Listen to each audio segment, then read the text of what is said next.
اعلان نبوت کے اوائل کا دور تھا کہ ایک شخص نے اپنے بیٹے کو کہا کہ جاؤ بازار سے سودا لے کر آؤ۔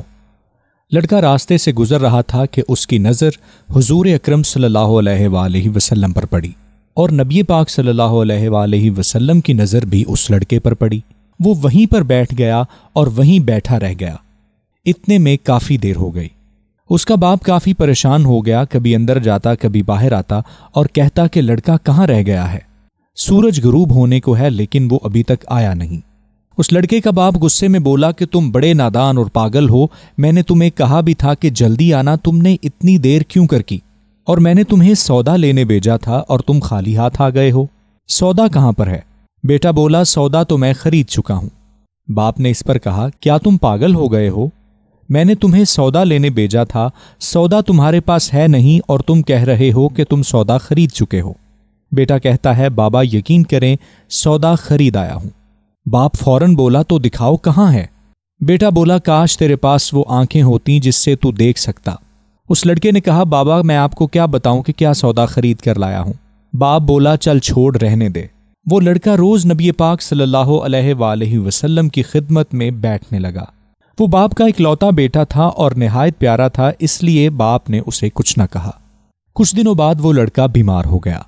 کافی دن بیمار رہنے کی وجہ سے کمزوری اس قدر بڑھ گئی کہ کروٹ لینا بھی اس لڑکے کے لیے محال ہو چکا تھا، اور اس بیماری کی وجہ سے وہ قریب المرگ ہو گیا۔ اس لڑکے کا باپ بہت پریشان تھا۔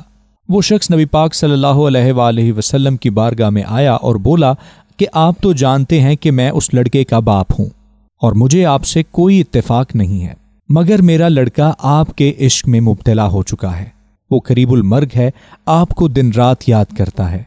کیا ممکن ہے کہ آپ اپنے اس دشمن کے گھر آ کر اپنے اس چاہنے والے کو ایک نظر دیکھ سکیں؟ کیا میرے لڑکے کی یہ آرزو پوری ہو سکے گی کہ وہ مرنے سے پہلے آپ کا چہرہ دیکھ لے؟ وہ کسی اور چیز کی آرزو نہیں کر رہا۔ آپ صلی اللہ علیہ وآلہ وسلم نے یہ نہیں فرمایا کہ میں جاؤں گا یا نہیں۔ آپ صلی اللہ علیہ وآلہ وسلم نے فوراً فرمایا ابو بکر اٹھو، عمر اٹھو، علی چلو چلیں، عثمان آؤ تم بھی ساتھ آؤ، باقی بھی جو ہیں سب ساتھ آؤ۔ سبھی اس شخص کے گھر چل دیے اور یہ کہنے لگے کہ چلیں ہم بھی اس عاشق کا دیدار کرتے ہیں۔ آپ نے فرمایا چلیں اس عاشق کا دیدار ہم بھی کریں اور اپنا دیدار اسے کرائیں۔ آخری لمحہ ہے، آنکھیں بند کرنے سے پہلے اسے ہم کچھ دینا چاہتے ہیں، چلو چلتے ہیں۔ جب آپ صلی اللہ علیہ وآلہ وسلم اس کے گھر پہنچے تو لڑکے کی آنکھیں بند تھیں۔ آپ صلی اللہ علیہ وآلہ وسلم کا سراپا کرم ہی کرم ہے۔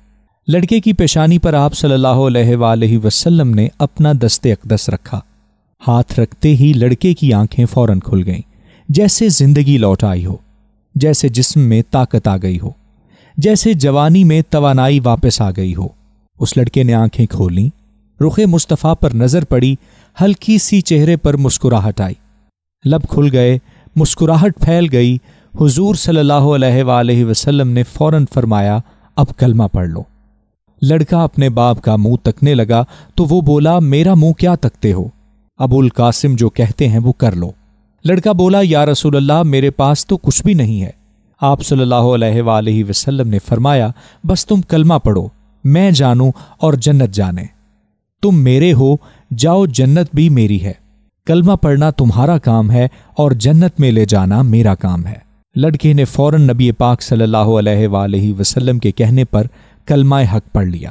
جب اس کے منہ سے کلمے کے یہ لفظ نکلے محمد الرسول اللہ، تو روح جسم سے باہر نکل گئی اور کلمے کا نور اس کے اندر چلا گیا۔ آنکھیں بند ہوئیں، لب خاموش ہو گئے۔ اس لڑکے کا باپ بولا محمد میں اور آپ دونوں مخالف ہیں، اس لیے یہ لڑکا اب میرا نہیں رہا، اب یہ لڑکا اسلام کی امانت ہے، کاشانہ نبوت سے اس کا جنازہ اٹھے تبھی اس کی عزت ہے، لے جاؤ اس کو۔ پھر آپ صلی اللہ علیہ وآلہ وسلم نے فرمایا ابو بکر اٹھاؤ اسے، عمر عثمان آگے بڑھو، بلال آؤ تو صحیح، علی چلو اسے کندھا دو، سب اسے اٹھاؤ۔ آپ صلی اللہ علیہ وآلہ وسلم جب اس گھر سے نکلے تو آپ نے فرمایا کہ اس اللہ کا شکر ہے جس نے میرے صدقے اس بندے کو بخش دیا۔ اللہ اکبر! کیا مقام ہوگا اس عاشق کی میت کا جس کو علی، عثمان، ابو بکر عمر اور بلال جیسے صحابی اپنے کندھوں پر اٹھا کے لے کے جا رہے ہوں اور آگے آگے محمد مصطفیٰ صلی اللہ علیہ وآلہ وسلم ہوں۔ قبر تیار ہوئی، کفن پہنایا گیا، حضور نبی کریم صلی اللہ علیہ وآلہ وسلم قبر کے اندر تشریف لے گئے، قبر میں کھڑے ہوئے اور کافی دیر کھڑے رہے اور پھر اپنے ہاتھوں سے اس عاشق کی میت کو اندر اتارا۔ آپ قبر کے اندر پنجوں کے بل چلتے رہے، مکمل پاؤں مبارک زمین پر نہ رکھے۔